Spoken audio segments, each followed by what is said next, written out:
statements were made in week 4, and can you believe that for a lot of teams, a third of the college football season is already over? A lot of teams have already played 4 games. If you haven't had a bye week, you've played 4 games.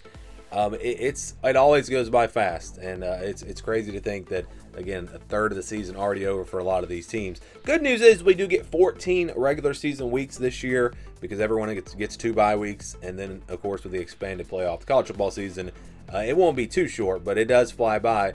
But yeah, we talk about these statements. Week 4, I should say. The number one takeaway for me is Indiana. Indiana, once again, a playoff contender. I think they proved that.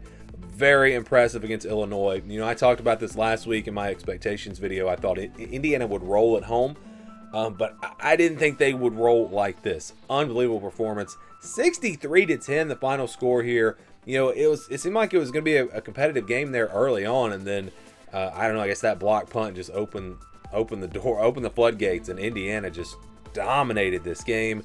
Mendoza had 5 touchdowns. I mean, Indiana, both sides of the ball looked like a playoff team. They did. And, you know, Illinois is a team that I thought was overrated coming into the season. So maybe they're not that great, but still, we know that they're a quality team. Like, they're not a bad team. They're at least a mid-level Big Ten team, and Indiana just beat them by 53 points. I mean, this was a really impressive performance. I think Indiana, you know, the big question with Indiana is going to be, if they go 10-2 and they lose to their 2 really good opponents, will they get in the college football playoff? I picked them to go 10-2 preseason, so I'm not, you know, this doesn't shock me, but I picked them, you know, not to go to the playoff because of the resume. But if they beat teams like this, I think it's going to be impossible to keep them out. If they're 10-2 and they're blowing out quality teams and their losses are close, and who knows, at this point, this team might go 11-1 again, or they might even go 12-0. Who knows?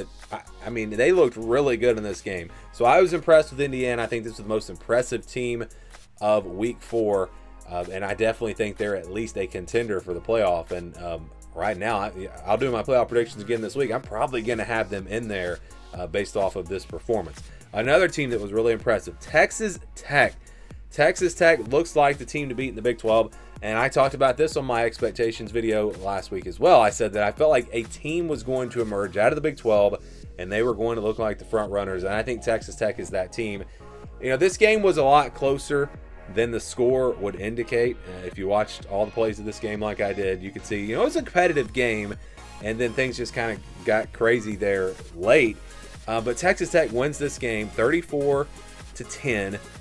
Baron Morton goes down with the injury. Will Hammond comes in and plays great, but that's really not even the story of this game. The story was Texas Tech's defensive line. This is an elite defensive line. Of course, we know the money they spent to build this roster. That defensive line is as good as any I have seen this year. I think they are right there among the best defensive lines in the Big Ten or the SEC. I mean, they are loaded up front. These receivers are really good. They go up and make plays, helping the quarterbacks out. I mean, this is just a very good team. And again, going back to the preseason, I thought Texas Tech would be the most talented team. I said they are the most talented team in the Big 12, but I didn't know if it all come together. And maybe it won't. It's early. I'm not saying they're going to win the Big 12, but I just think you have to look at this team, this roster, and see them going up against a good Utah team and say that this roster is the best, I believe, and this is the team to beat in the Big 12. I don't think there's any question about that. Now, TCU looked good again against a solid SMU team. Maybe TCU gets into this conversation. Josh Hoover threw for 5 touchdowns. His receivers really good as well. There are some similarities with TCU and Texas Tech, I think, offensively. The difference, though, is Texas Tech's defense, especially that defensive line, really, really good. I mean, they're elite. And so I think, again, coming out of this week, Texas Tech does look like the team to beat. Arizona State's still there. I think there are other teams that can win the Big 12. Don't get me wrong here. But I think that this is the team to beat. I really believe that. All right, let's go to number 3. The SEC race is going to be wild. That's my takeaway here. We'll talk about this Auburn-Oklahoma game.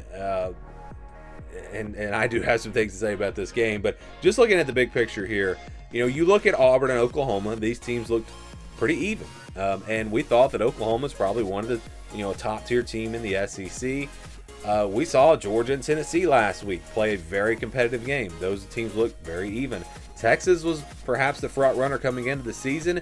They don't look as good. It's crazy watching these highlight stuff of Arch Manning getting all fired up against Sam Houston. We'll see what Arch does when they play a better opponent. Maybe he's finally got his swagger back, and he's going to be great, and Texas will be the team to beat. But yeah, you look at the SEC. LSU looked like they might be the team to beat. Now they look, they look beatable for sure. I mean, there are a lot of. I don't know if there is an elite team in the SEC. It's hard to say at this point, but I know there are a lot of really good teams. And I think we saw Ole Miss finally kind of put it together. They played fantastic against Tulane, 45-10 the final score in that game. I predicted that a Group of 5 team would upset an SEC team, and well, actually I did get it right because Memphis did beat Arkansas.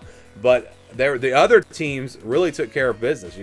Vanderbilt, they blew out Georgia State. We saw Mississippi State blow out Northern Illinois. These are games I was a little bit worried about for the SEC, but at the end of the day, Missouri is looking like a team that might be competitive near the top of the SEC. There's going to be a logjam, just like there was last year, and maybe one team will emerge. Maybe Georgia finishes number 1, and then we have like a crazy tie for number 2. I could see that playing out. I just think the SEC, there are a lot of really good teams. Now, I don't know if these top teams in the SEC are as good as Ohio State, as good as Oregon, as good as Penn State. Those teams at the top of the Big Ten, they might be better than all these SEC teams. But just the depth and the number of quality teams at the SEC, it's just crazy. Going back to the Auburn-Oklahoma game, and you guys know if you've watched me, I am an Auburn fan. I try to stay neutral on everything, and I think most of you guys would say that I do that. This game surprised me because I actually thought Oklahoma was going to win a little bit easier. I came away, it's kind of like last week, I came away from Tennessee-Georgia more impressed almost with Tennessee. I was almost more impressed with Auburn in this game because they had some great opportunities here, and their defense, they pretty much shut down Mateer. I wouldn't say they shut him down, but they definitely contained him, shut down any kind of run game, and kept this Auburn team in the game. And we'll get into these calls. If you watch this game, there was an overturned play where it was a scoop and score, touchdown, fumble recovery for Auburn. They reversed that call. I'm not saying that the call they made was incorrect, but to overturn that, it's wild, especially when you saw a catch or a play that was called incomplete for Oklahoma later in the game where the receiver had the ball for a very similar amount of time, and they called that a catch. But yeah, this one was incomplete. I mean, really, I don't understand that call at all. And then you had Oklahoma honestly cheat in a play where they acted like a player was going to substitute off the field. It was a deception play. The SEC has already come out and said that should have been an unsportsmanlike penalty. And that would have been 15 yards. That would have backed Oklahoma up. And, they probably would have, at best gotten a field goal on that drive. And then you had the play where, Auburn had 7 points taken off the board. Some deep shots that were missed by Auburn that really should have been touchdowns. I'm just saying, Auburn actually was very impressive in this game. I didn't think they were even going to really have a chance, but they did. So give hats off to Oklahoma, though. Their defense was really good. 10 sacks, I believe, in this game. A lot of those were on Jackson Arnold just holding the ball too long. But again, you got to give credit to this Oklahoma defense. And also the back end, receivers just not getting open. There's a reason why he had to hold the ball in some of those plays. So Oklahoma, to me, still, I think this is a team that's right there among those top teams with Georgia and with Tennessee and LSU and all those teams. But the takeaway here is actually that I think Auburn is in that group as well, where I didn't know that Auburn, I didn't really think they were in that top group. Now I think they probably are, and I think you'll see them competitive against Texas A&M next week. They may not win that game. It's on the road. It'll be tough. But we just keep adding more and more teams. Like Ole Miss, I was thinking, I don't know if they're really competitive, if they can compete with those top teams. Watch what they did against Tulane with the backup quarterback. Now I'm thinking maybe Ole Miss is in that group. Maybe Missouri is in that group. And so this SEC, again, is going to be a very, very fun race. Can't wait to see how it plays out. All right, number 4 takeaway. More coaches will be fired sooner rather than later. And, maybe by the time you watch this video, Billy Napier's already been fired. I don't know. I think his days are numbered. I don't know what I would do if I was Florida. There's rumors that DJ Lagway, after playing 4 games, he may redshirt, sit out the rest of the year. And then if they fire Napier, he might transfer. Florida actually played pretty well against Miami. At times. Early on, Miami kind of looked, they dominated, and then Florida fought back, and then Miami kind of stepped it back up late in the game. So there was a time in this game where Florida looked like they maybe had a chance, but for the most part, I think Miami clearly was the better team. I think I don't know, maybe he's going to get fired very soon. Maybe they wait a little bit longer, but I think he definitely is going to go. I look at Mike Gundy at Oklahoma State. I think there's a really good chance that he gets fired. He's been there so long, though, so that one's a little bit tricky. I don't know for sure what they'll do there. We saw a couple of coaches already get fired last week. Those are the two that really stand out to me. And not going to get fired, but boy, Bill Belichick is off to a terrible start in North Carolina. Again, I don't think they're going to fire him after even one season, but they're struggling right now. Just kind of think about other coaches that might could be fired. I don't think Deion Sanders gets fired, but they've been struggling. Although they did win against Wyoming this week. Putting Caden Salter back in there at quarterback, I think was a very smart move. I think he should have stayed in there at quarterback last week. Maybe they would have had a chance to beat Houston, or at least been more competitive in that game. And going back to the Big 12, because I already know there's going to be comments, maybe BYU is in that conversation.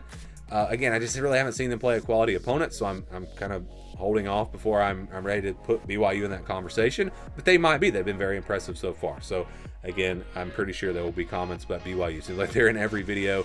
I think, Billy Napier, Mike Gundy, maybe there are more coaches out there that'll be fired before the season's over. And then you wonder about Dabo Swinney. So our number 5 takeaway, Clemson is done. This is not a good football team. Remember last year, Florida State, you thought, what's going on, what's wrong, and then it turns out this is just not a good football team. And I'm not saying Clemson's that bad, but this is not a good football team. And I don't understand it. I thought the talent was there. I thought the roster was good, the experience.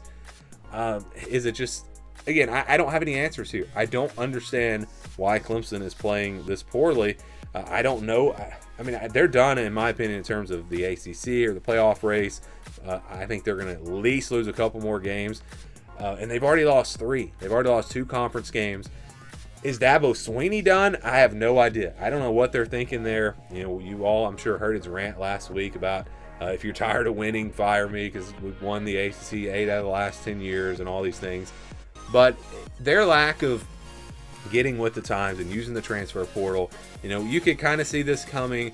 But I thought they had one more run in them. I thought this year that they had the pieces to make a run.